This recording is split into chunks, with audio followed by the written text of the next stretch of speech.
Hey hello guys, welcome back to the channel and welcome back to the another video. So आपने caption में नीचे देख लिया होगा कि वेट लॉस करने के लिए हमें सही खाना चाहिए या फिर कम खाना चाहिए। मोस्टली क्या होता है कि हम लोग वेट लॉस करने के लिए घंटों दौड़ते रहते हैं ट्रेडमिल पे या फिर पार्क में जॉगिंग करते रहते हैं। जस्ट केवल दौड़ने से मतलब होता है अगर हमें किसी पर्टिकुलर ओकेजन के लिए अपने आप को वेट लॉस करना है तो। और उस क्राइटेरिया में, उस कंडीशन में हम करते क्या है कि हम खाना तो ये मान लो कि बस जैसे कि तोल तोल के खाते हैं कि बस सुबह हमने एक गिलास शिकंजी ले ली या सुबह हमने गुनगुना पानी में हल्का सा नींबू डाल के ले लिया, देन उसके बाद सीधा हम लंच करेंगे, लंच में एक चपाती ले ली या फिर कभी कभार तो चपाती भी नहीं ली, सीधा हमने सलाद खा ली, देन रात में 9 बजे या फिर 8 बजे लास्ट एक हल्की छोटी सी मील ले ली एंड ओवर। इससे क्या है कि हमारा वेट लॉस हो जाता है और हमें लगता है कि बहुत बढ़िया हो गया, हम पहले से बहुत अच्छा दिख रहे हैं और लॉन्ग टर्म के लिए बहुत अच्छा रहेगा। अब ये सच में क्या है, क्या ये सही में ये फ़ायदेमंद होता है, सही में हेल्दियर होता है या नहीं है, तो आज करते हैं इसके बारे में ही बात। बट वीडियो को एंड तक देखना तो ही आपके भेजे में थोड़ी बहुत बात घुसेगी कि हम जो लाइफ स्टाइल, जिस तरीके से हम डाइट प्लान फॉलो करते हैं, क्या वो सही में एक हेल्दियर तरीका होता है या फिर जस्ट केवल हम भीड़ का हिस्सा है।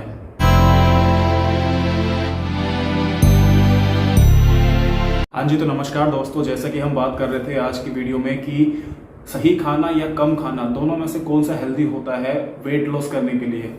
और वेट लॉस हमारा शॉर्ट टर्म के लिए होना चाहिए या फिर लॉन्ग टर्म के लिए होना चाहिए, और अगर जो भी होना चाहिए उनमें से दोनों में से हेल्दियर वे कौन सा होता है, और हम ऐसा क्या चीज़ फॉलो करें, क्या ऐसा डाइट प्लान फॉलो करें जो हमारा वेट लॉस है वो लॉन्गर टर्म के लिए हो और हमारी बॉडी के अंदर किसी भी विटामिन्स मिनरल्स की डेफिशिएंसी भी ना हो।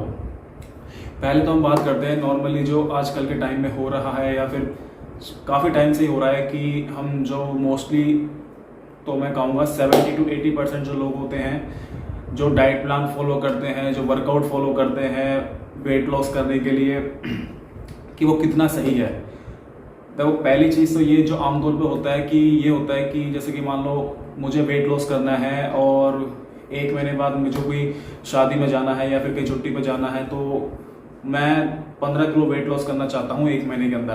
तो जो नॉर्मल थिंकिंग है मैं वो बता रहा हूँ, तो मैं क्या करूँगा, मैं कार्डियो करना स्टार्ट कर दूंगा, 2-2 घंटे 3-3 घंटे दौड़ना स्टार्ट कर दूंगा, ट्रेडमिल पे भी दौड़ूंगा, घर आऊँगा तब भी दौड़ूंगा, और अगर रात को ऑफिस से आने के बाद मुझे टाइम मिला तो मैं खाना खाने के बाद भी दौड़ूंगा। ठीक है, ये तो हो गई मेरी एक तरीके से फिजिकल एक्टिविटी वाली बात और वर्कआउट वाली बात। और डाइट में मैं क्या करूँगा, डाइट में मैं सुबह उठ के हल्का सा 1 गिलास या फिर 1 लीटर गुनगुना पानी करके उसमें नींबू डाल के या फिर एप्पल साइडर विनेगर जो आजकल बहुत चल रहा है उसको डाल के पी लूँगा। देन उसके आधे पौने घंटे के बाद हल्का सा कोई फ्रूट खा लिया। नहीं, केला नहीं खाऊंगा, केले में कैलोरी ज़्यादा होती है। ठीक है, मैं कोई कम कैलोरी वाला फ्रूट जैसे कि संतरा मंतरा खा लिया या फिर प्रोटीन शेक ले लिया मैंने। ठीक है, ये हो गया मेरी पहली मील हो गई। उसके बाद मैं 3-4 घंटे बाद लंच करूँगा, लंच में थोड़ी बहुत सलाद वलाद ले लूँगा या फिर कभी मन किया तो एक चपाती खा ली। देन फिर अपना सीधा रात को डिनर कर लिया। डिनर में क्या किया मैंने रात को, जो मोस्टली मैं खाता हूँ, हाँ, मैं सूप ले लूँगा और बस उसके बाद ठीक है, अपना पूरे दिन का जो डाइट का कोटा था वो समाप्त हो गया। और ऐसे मैं 1 महीना करता जाऊँगा और देखना मेरा 15 किलो नहीं, मेरा 20 किलो वजन कम हो जाएगा। एक्चुअल में ऐसा ही होता है। देखो, सही बताऊँ तो मोस्टली जो हम करते हैं ना लाइफ स्टाइल में, अपने जो डाइट प्लान फॉलो करते हैं या फिर जो वर्कआउट फॉलो करते हैं जल्दी वेट कम करने के लिए, वो इस तरीके से ही करते हैं। बट एक्चुअल में क्या होता है, एक्चुअल में सही तरीका क्या होता है, पहली बात तो आपको ये समझना पड़ेगा कि वेट लॉस में और फैट लॉस में बहुत ज़्यादा फर्क होता है। इट्स लाइक जमीन आसमान का अंतर होता है। अगर आप केवल वेट लॉस करने के पीछे भाग रहे हो तो ये एक तरीके से हेल्दी तरीका भी नहीं है और ये लॉन्ग लास्टिंग भी नहीं है। लॉन्ग टर्म के लिए इसका कोई फ़ायदा नहीं है। हाँ ठीक है, आप शॉर्ट टर्म के लिए कहीं आपको शादी में जाना है या फिर किसी हॉलीडे पे जाना है, अच्छी बात है, आप करना चाहते हो कर सकते हो, इंडिविजुअल चॉइस है, बट ये हेल्दी किसी भी तरीके से नहीं है। और जो ये लोग करते हैं ना इस तरीके से वेट लॉस, और फिर बाद में बड़े चौड़े होकर घूमते हैं कि देख मैंने कर लिया ना 15 किलो वेट लॉस, तो कहता था कि नहीं होगा, ये हेल्दी नहीं है, वो नहीं है, देखना मैंने करके दिखाया, तेरे सामने एग्जाम्पल है। सब बेबुनियादी बातें हैं। कोई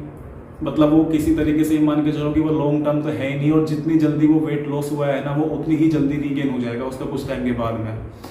ये चाहे तो आप देख लेना, जिसका जो भी आपके दोस्त ने किया हो साथ वाले ने। फिर जो अपना मेन जो था अपना कैप्शन में कि सही खाएं या फिर कम खाएं, देखो हमारी जो बॉडी बनी होती है वो बनी होती है सर्वाइवल करने के लिए, जिंदा रहने के लिए। अगर आप कम खाओगे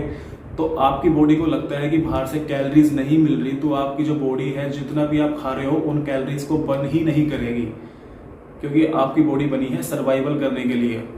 इसलिए कहते हैं कि कम खाने से कुछ नहीं होता, खाओ उतना जितना आपकी बॉडी को रिक्वायरमेंट हो, बट सही तरीके से खाओ, बैलेंस्ड मील लो जिसके अंदर प्रोटीन,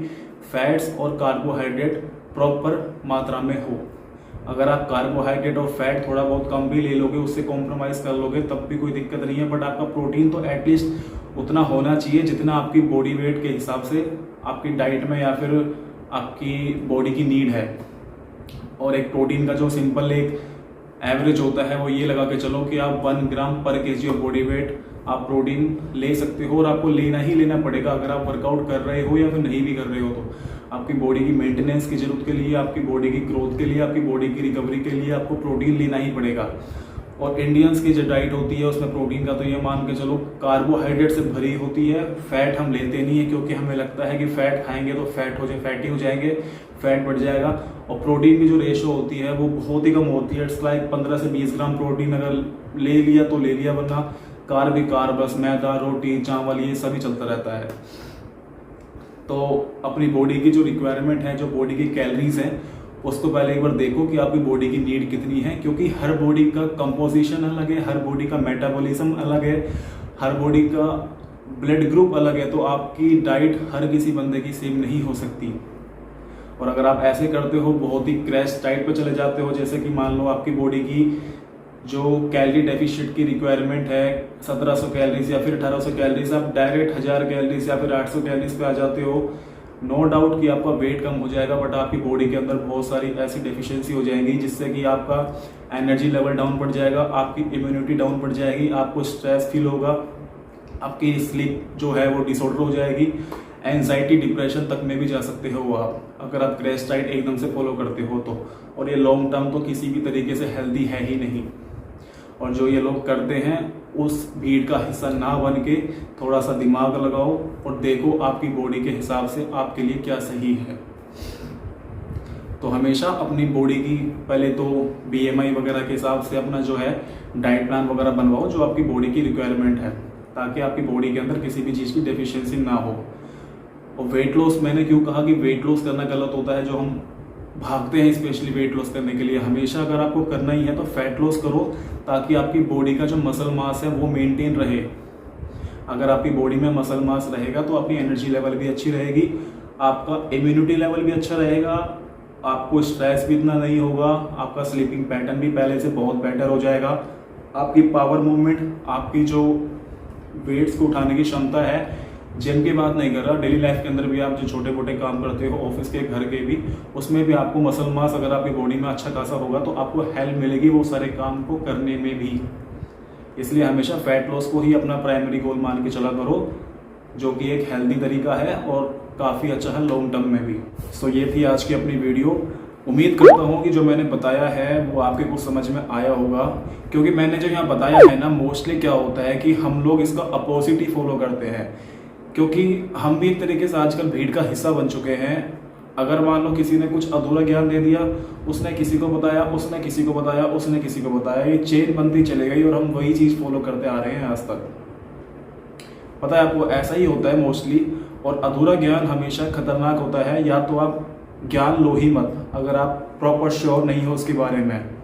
और अगर आप प्रॉपर श्योर हो तो वो चीज़ कभी गलत हो ही नहीं सकती। और अगर आपको ये वीडियो अच्छी लगी हो तो प्लीज़ लाइक कर दीजिएगा, और अगर आप चैनल पे नए हो तो please subscribe the channel, and thank you so much for watching.